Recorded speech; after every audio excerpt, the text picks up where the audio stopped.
Kembali lagi di Lingkuh Rerasan bersama saya Aldi dari Arkom Indonesia. Siang ini kita akan ngobrol bersama Mbak Linda Safirani, dosen dari Pemerintahan dan Politik Visipol UGM.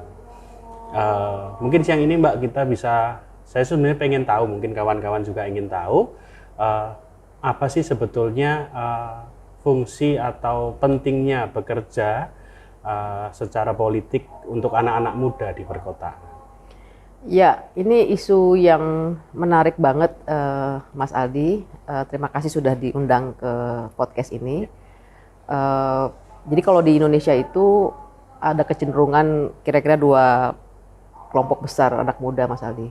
Yang satu yang ikutan banget sama politik, dalam hal ini politik partai gitu ya, politik di dewan, pemilu gitu. Dan by the way, busway, calon wakil presiden kita juga anak muda ya, gitu. Nah, itu kelompok pertama nih Mas Aldi. Kelompok kedua itu yang anti politik, Mas Aldi.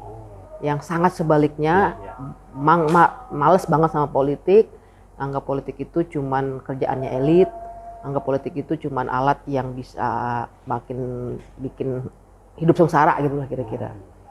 Nah, kenapa kita penting sebetulnya meletakkan itu dulu ya? Karena menurut saya secara netral itu politik itu alat aja gitu, alat untuk bantu kita menyelesaikan persoalan gitu. Itu definisi yang sangat elementer sebetulnya. Sebelum dia dimaknai dengan beragam cara, termasuk adanya kecenderungan elitisasi makna politik gitu. Nah, jadi penting banget untuk mengenali gitu, atau kita detailkan ya, memahami juga sebenarnya politik itu apa sih gitu. Kalau textbook anak-anak yang politik, masuk politik itu banyak banget, tapi menurut saya secara sederhana adalah dia alat untuk menyelesaikan masalah-masalah publik. Nah, publik ini apa? Publik ini tuh yang biasa terkait antara relasi negara dengan warganya gitu. Dalam konteks isu perkotaan misalnya, itu hak perumahan bagi warga, affordable housing gitu ya, atau hak untuk air bersih, atau untuk kalau misalnya anak muda misalnya sekarang banyak isu mental health gitu ya. Politik itu juga bisa menjadi satu alat untuk bisa menyelesaikan, mengadvokasi pemerintah supaya lebih peduli sama isu-isu mental health gitu. Nah, jadi politik itu memang alat untuk menyelesaikan persoalan publik. Nah, publik itu sendiri, Mas Aldi, itu sebenarnya terkait dengan relasi antara negara dengan warganya gitu. Kita sebagai warga, kita punya hak gitu ya, meskipun kita juga punya kewajiban gitu. Dan hak itu yang ingin kita minta dari negara. Mau nggak mau, Mas Aldi, kalau boleh saya garis bawahi, mau nggak mau kalau kita berrelasi dengan negara, berrelasi dengan pemerintah, berrelasi dengan wakil rakyat, itu mau nggak mau kita akan bicara soal thinking and working politically. Mungkin gitu ya. Ya. Berarti kalau memang berbicara tentang berpikir dan bekerja tentang politik itu mungkin lebih menggarisbawahi tentang haknya ya Mbak ya. Hak warga. Hak warga ya. Negara. Mungkin Mbak Linda bisa bercerita nggak sih, karena ini mungkin juga buat teman-teman muda ya, mungkin ada caranya itu bagaimana sih sebetulnya yang mungkin bisa lebih relate dengan teman-teman yang sekarang, mungkin karena tadi ada dua ya, ada yang anti politik, ada yang memang politik. Bahkan saya sendiri dulu sempat berpikir partai itu tuh politik, di luar itu tidak gitu. Itu bagaimana ya Mbak caranya gitu? Ya, kalau cara memang gini Mas, kita kalau hanya sebagai individual, warga individual gitu, ketika kita menyampaikan sesuatu, menuntut hak kita pada pemerintah gitu, kira-kira didengar nggak ya dibandingin kalau kita rame-rame? Mana kira-kira menurut Mas Aldi lebih didengar? Iya, kalau mungkin suaranya memang banyak gitu ya. Ya, artinya ke politik kemudian soal cara itu kita harus mengorganisasikan diri kita secara bersama-sama gitu. Susah kalau kita tadi misalnya contohnya tadi ya, kasus mental health di kalangan teman-teman muda. Kalau yang teriak cuma satu orang, itu nggak akan ada yang dengar. Tapi kalau teriaknya rame-rame secara kolektif di waktu yang sama, janjian gitu ya, untuk bikin status atau posting di X atau di Twitter, mendesak pemerintah untuk memperhatikan atau membuat alokasi anggaran lebih besar, atau meminta kampus untuk memiliki program khusus mental health gitu, itu jauh lebih efektif ketimbang kalau satu orang untuk menyuarakan itu. Nah, untuk bisa bersama-sama bikin status di Twitter atau di X itu sama-sama di waktu yang sama, itu butuh pengorganisasian. Nah itu politik Mas, ketika politik. kita berkoneksi, saya dengan Mas Aldi, saya kemudian ketemu teman-teman Mas Aldi yang kita punya isu yang sama, dan merasa ini benar-benar penting, maka sebetulnya itu yang cara strategi pertama, mengorganisasikan diri secara kolektif.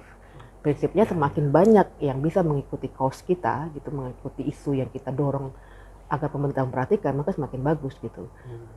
Ketimbang ini Mas, ketimbang kalau dia sendirian. Mungkin ini sebenarnya kita udah sering mengulang-ulang ini sejak zaman SD, paling nggak zaman SD saya ya.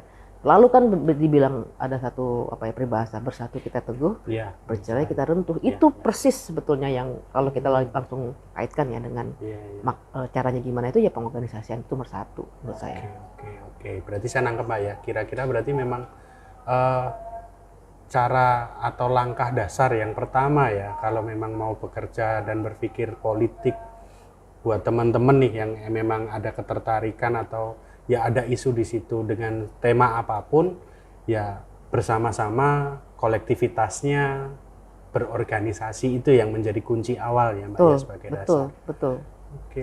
Saya nambahin lagi ya, karena gini Mas Aldi, yang kita sebut sebagai mengorganisasikan diri itu kan sebetulnya ada satu hal yang agak tricky gitu di situ, karena kita menemukan persamaan tuh. Nah ini kan yang susah Mas Aldi, kalau manusia itu pada dasarnya berbeda ya. Saya sama Mas Aldi jelas berbeda. Menemukan persamaan gitu ya, istilah kerennya common ground. Itu another issues of politics gitu.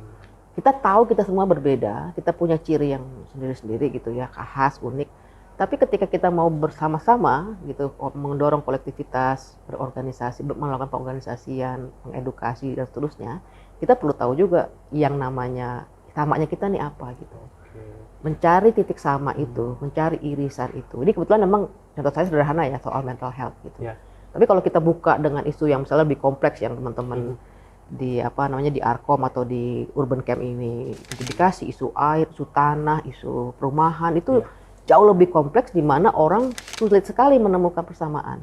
Nah, itu another isu terkait dengan politik ya, tadi gimana caranya bisa ketemu yang sama ya, common ground ini kita apa gitu. Common ground kita misalnya sepakat bahwa secara formal perumahan yang layak itu adalah hak dasar gitu. Mau pengusaha mau bikin developer misalnya mau bikin perumahan untuk kelas menengah dalam rangka pertumbuhan ekonomi misalnya, itu kan kemudian jadi bukan kontradiksi, warga mau juga punya rumah, masa yang punya rumah cuma kelas menengah doang. Terus tanahnya dari mana? Tanahnya rebutan. Nah, padahal kan ada yang menyamakan tuh, baik warga kelas menengah maupun kelas bawah, MBR misalnya, itu sama-sama punya hak gitu. Dan itu perlu juga difasilitasi oleh pemerintah gitu. Dan kelas menengah dan kelas bawah sama-sama yang dirugikan dengan kebijakan pemerintah yang nggak terlalu memprioritaskan pada misalnya infrastruktur gitu ya. Sementara yang perumahan sendiri dianggap warga bisalah rumahnya orang tua saya atau mungkin rumahnya Mas Aldi, orang tuanya Mas Aldi itu kan rumah-rumah yang dibangun sendiri oleh keringatnya orang tua kita gitu kan.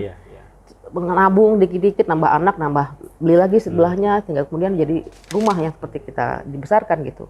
Nah, jadi 70% bahkan 70% itu rumah di Indonesia itu dianggap sebagai yang self sufficient, bangun sendiri. Itu kan negara sebenarnya nggak ngurusin kita ngurus diri kita sendiri. Dan udah kita udah beres, tahu digusur kan sebel.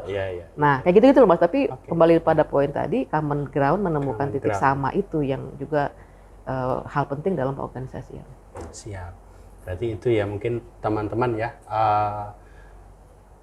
Prinsip tentang bekerja dan berpikir secara politik, ada common ground ya, kesamaan itu, dan gerakan ini bisa kita jaga secara kolektif, berorganisasi, itulah salah satu cara dasar untuk kita bisa bekerja dan berpikir secara politik dalam isu perkotaan atau sebenarnya dalam isu apapun ya. Tadi kembali ke tadi yang anak-anak muda, terus gimana nih kita mesti mau ini ya, itu tadi mulai karena lirik ini atau cari yang mana sama, bareng-bareng ngobrol informal maupun formal, bikin kaos gitu ya. Itulah kira-kira punya isu bersama. Isu bersama itu yang paling jadi pengikat atau lemnya itu isu bersama. Oke, siap. Terima kasih ya Mbak Linda. Sama-sama Mas Aldi, semoga berguna. Sedikitnya tentang bekerja dan berpikir secara politik. Semoga lancar semua, sukses selalu. Siap, lancar juga buat teman-teman.